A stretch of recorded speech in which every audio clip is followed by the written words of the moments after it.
Bienvenue à Rouge et Or Express. Aujourd'hui, on revient d'abord sur les deux matchs de basketball disputés mercredi soir au PEPS, les deux derniers de l'année 2013 à domicile. La formation masculine a gâté ses partisans, savourant son premier gain de la saison 73-65 contre les Citadins. Contrairement à ses deux premiers matchs qu'il avait perdus, le Rouge et Or a réussi cette fois à s'imposer dans les deux dernières minutes de la rencontre, au grand plaisir de l'entraîneur-chef Jacques Paiement Jr. Oui, ça fait du bien.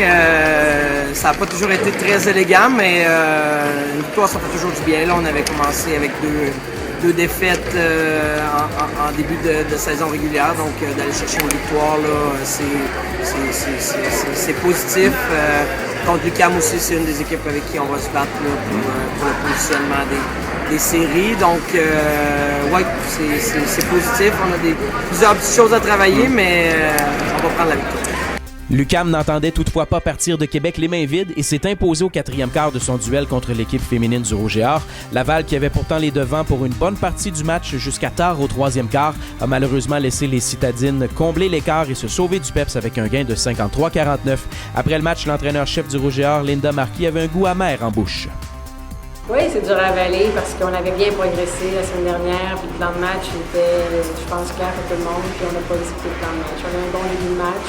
En lançant les 3 points. Par la suite, c'est une équipe qui met beaucoup de pression, qui est physique, qui accroche, et on a manqué de discipline. On était nés à nez, puis on ne faisait pas ce qu'il fallait faire. C'est ça qui est frustrant, parce que si on avait exécuté, on n'aurait pas été nés à nez. Les deux formations reprendront l'action dès vendredi à Montréal contre l'Université Concordia. Il s'agira des dernières rencontres du Rouge et Or avant le congé des fêtes. Volleyball, le Rouge et Or prendra également la route pour disputer ses derniers matchs du calendrier RSEQ en 2013 ce vendredi à Sherbrooke. L'équipe féminine qui se bat pour la première position avec les Carabins de Montréal ne devrait pas tomber dans le piège du relâchement contre le Vert et Or qui croupit actuellement au dernier rang du classement si on se fie aux propos de l'entraîneur-chef du Rouge et Or, Olivier Caron. Je pense que le classement, ça veut dire quelque chose et non. Là. Les matchs ont toujours été serrés là, avec eux autres, peu importe les équipes aussi, avec McGill, avec Montréal, on a toujours des matchs serrés. Même chose avec Sherbrooke, qui ont toujours eu des matchs serrés. Donc, on peut s'attendre, c'est sûr que les autres, ils nous attendent avec une pique et une pioche là, pour nous arracher la tête, parce que vraiment, ils veulent leur prendre du dessus par rapport à ce qu'ils ont. Ils sont chez eux. Puis chez eux, ils sont toujours très difficiles à battre. Du côté masculin, le Rouge et Or s'est démarqué de ses adversaires provinciaux au cours du dernier week-end grâce à ses 3 gains dans les Maritimes, prenant une avance relativement confortable en tête du RSEQ. L'instructeur-chef des Lavallois, Pascal Clément, entrevoit tout de même un défi intéressant contre le Vert et Or de Sherbrooke ce vendredi.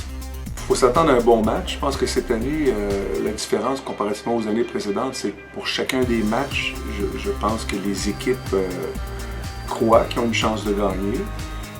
Montréal a très bien fait en début de saison, d'ailleurs en remportant des matchs contre les Maritimes. Par la suite, ils ont fait faux bond en perdant justement contre l'Université de Sherbrooke. De notre côté, on a repris du poil de bête en fin de semaine en battant les équipes des Maritimes. Alors je pense que ça met la table pour un affrontement où les deux équipes vont jouer pour gagner. Enfin, des célébrations entourant la victoire de la Coupe Vanier par le club de football Rouge et Or auront lieu au cours des prochains jours. La troupe de l'entraîneur-chef Glenn Constantin sera d'abord honorée à l'Assemblée nationale ce vendredi à 11h30.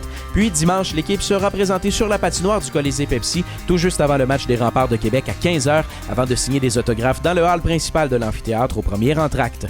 Voilà pour aujourd'hui. Je vous invite à joindre la discussion sur nos médias sociaux et je vous donne rendez-vous lundi pour la prochaine édition du Rouge et Or Express.